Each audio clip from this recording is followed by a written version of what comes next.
news that one of the movies that they produced, which starred Shirley Jones, it was based on a true story about an actress named Ina Balin, who was in Saigon helping to rescue babies from a Saigon orphanage during the fall of Saigon at the end of the Vietnamese War.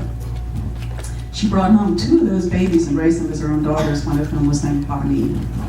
Oh, that's cool. So that was the inspiration behind that character. So let's get into the characters you did create for Jem. Eric Raymond. Yes, my long-suffering brother. I named him. I stole his name. I didn't steal it. He's a wonderful, love my brother. I did not steal anything, negative about my brother at all, but except just his name. I stole his first and middle names.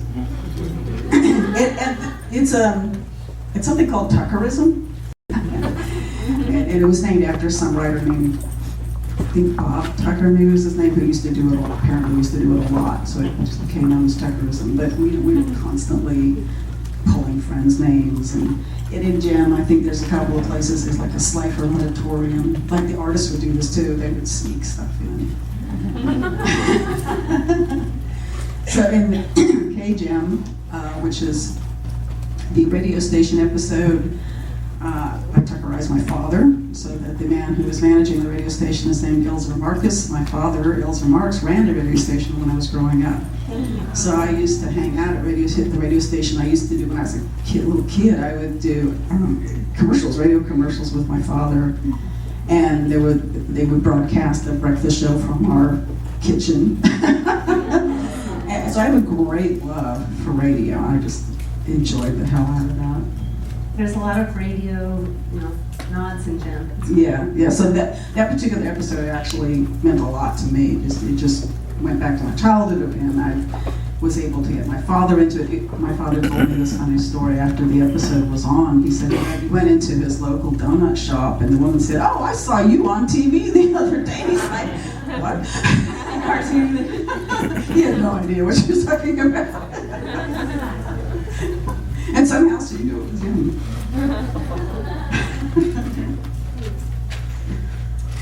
Were there any bands that you were influenced by when you were creating the Jemverse? Nothing too terribly specific. There were big names at the time. Madonna was very big, Cyndi Lauper was very big, Boy George was big. Initially, when I created tech rap, I had Boy George in my mind as an inspiration. And I wanted Boy George to be androgynous. I wrote him as an androgynous character, and that was something a toy company could not cope with. You tried. I tried, but the note came back with, make up your mind. Male or female, one or the other. So that's how we ended up pretty definitely male. Now, nowadays, when I talk to people about Jem, I often hear that their sons like Jem. A few of my friends with young kids are saying, "Oh yeah, he watches Jem." So I think maybe it started out as a female endeavor, but maybe as time has gone on, it's not so gender specific anymore. That would be nice. One thing to remember is that when I was first hired to write Jem, it was not a half-hour series. So I was initially hired to create a 15-segment miniseries, and the segments were each roughly about 6 minutes long. And they had a half-hour show that was either called Super Saturday or Super Sunday, depending on where it ran and which market. And it had 3 acts, and the first act was a hard-action boys piece of some kind. Then there was Jem sandwiched in the middle, and then the third act was another boys action of some kind, humanoids and something else, I forget what they were. And robotics, Bigfoot, all these other kinds of things. And so consequently, one of the reasons I was getting such wildly contrasting guidance, romance and fashion, but action, is because they did not want the boys to turn the dial when Jem came on. So they see that, oh, a boy is watching it, and then suddenly Jem comes on, and they didn't want to lose them at that point. And then it goes back to another boys show. So probably inadvertently, we did end up with a lot of boys watching it. There was just this assumption that the boys controlled the TV dial. for whatever reason. But by the time we had actually gotten through me writing most of those 50-minute segments, they had already decided at that point to turn it into the half hour. And Just so based on your scripts that you've written? I guess. So I don't really know what their thinking was on their end, but I guess they liked what they were seeing, or they were getting good responses or something.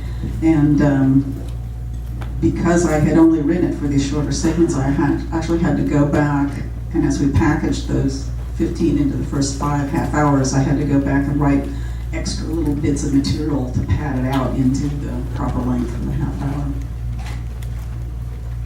And when did Barbie and the Rockers show up?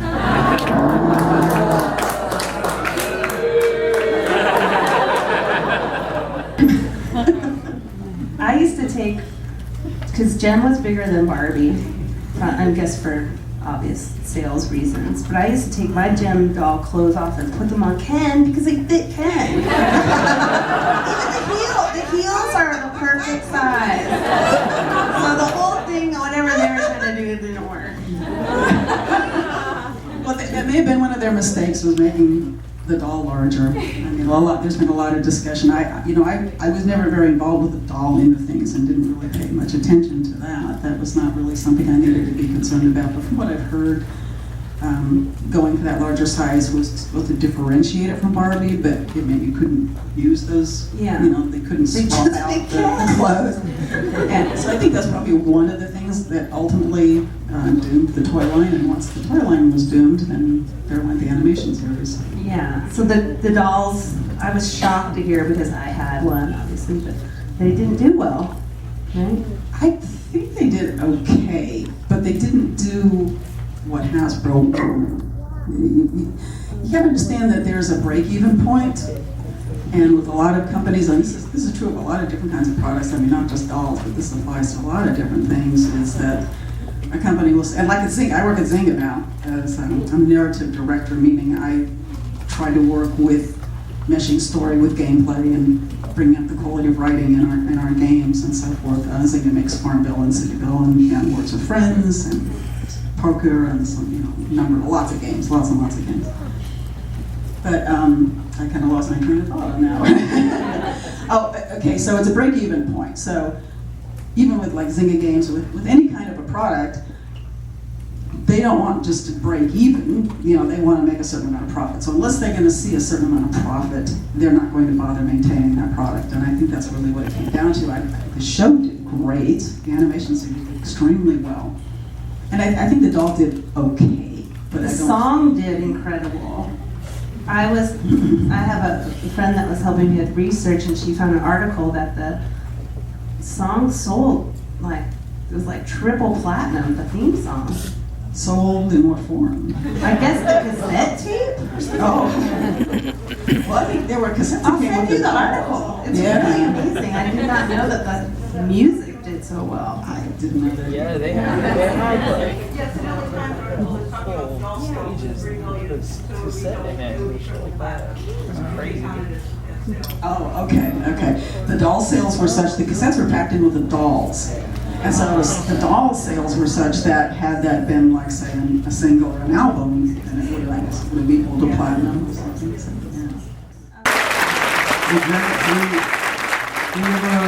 Before we watch the episode of Jem that was picked, which is a very apropos episode, we have some special guests. Jen, do you want to We have Michael Sheehan, who is the original Rio. Come on up. And Samantha Newark, the original voice of Jem and the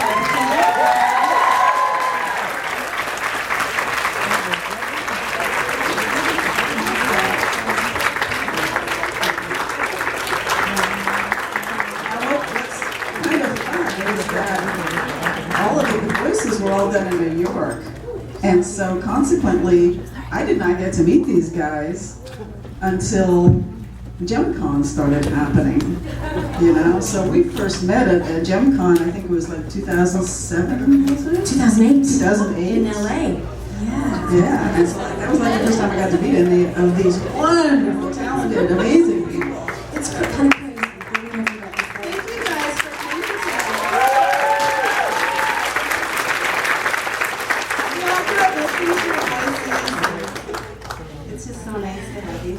to meet you in person. Thank you.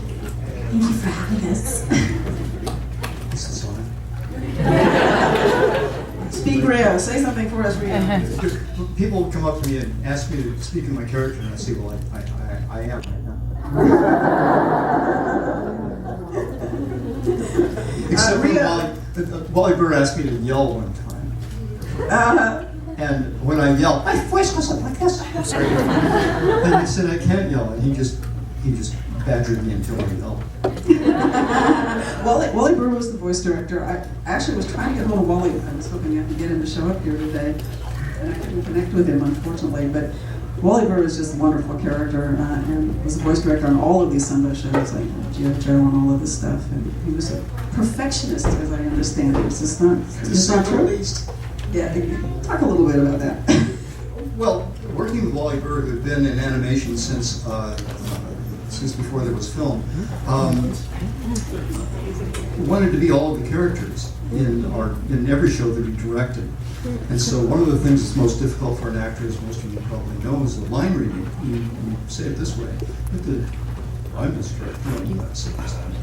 And so he would insist on giving us line readings, and he learned after a while to lay back a little bit until you came up to whatever you thought his standard was. So he thought that he was giving you direction when in fact they were faking him out. So the episode we're going to watch is Starbright Part 3.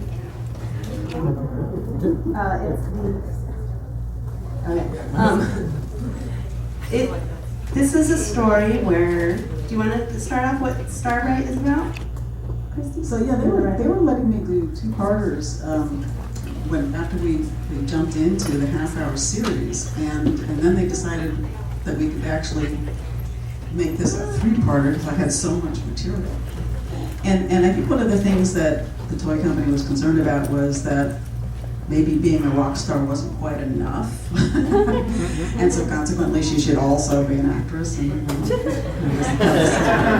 other aspect to her. And so I just came up with this whole wacky idea for these three-part episodes around Jem making a movie. And of course I drew upon all of the TV production background that I had, all the time that I had spent on sets and helped put productions together and so forth. So I had all of that to draw from.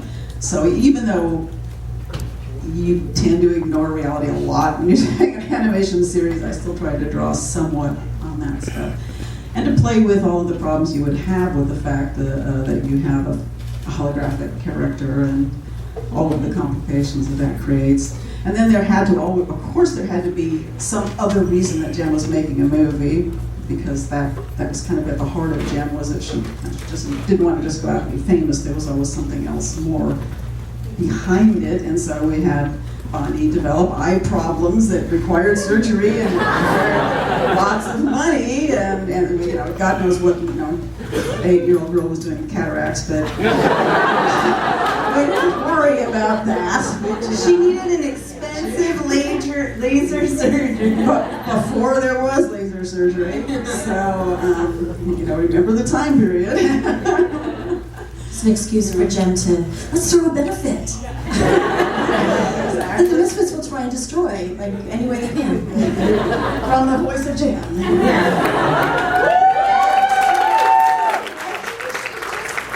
I think we should watch it now. All right. We can talk about it.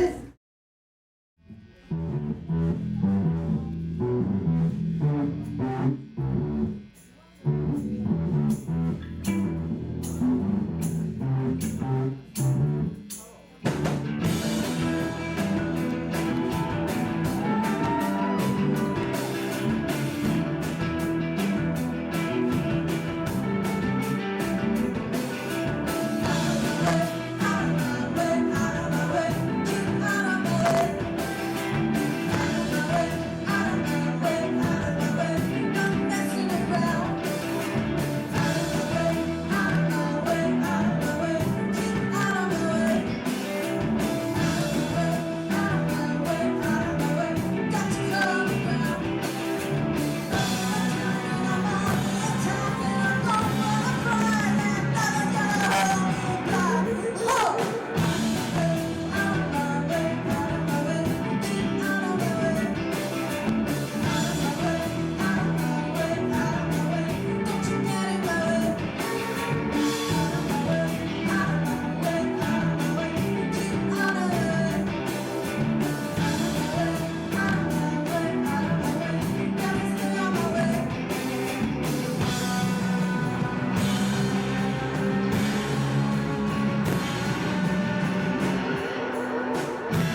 designing woman. It feels good.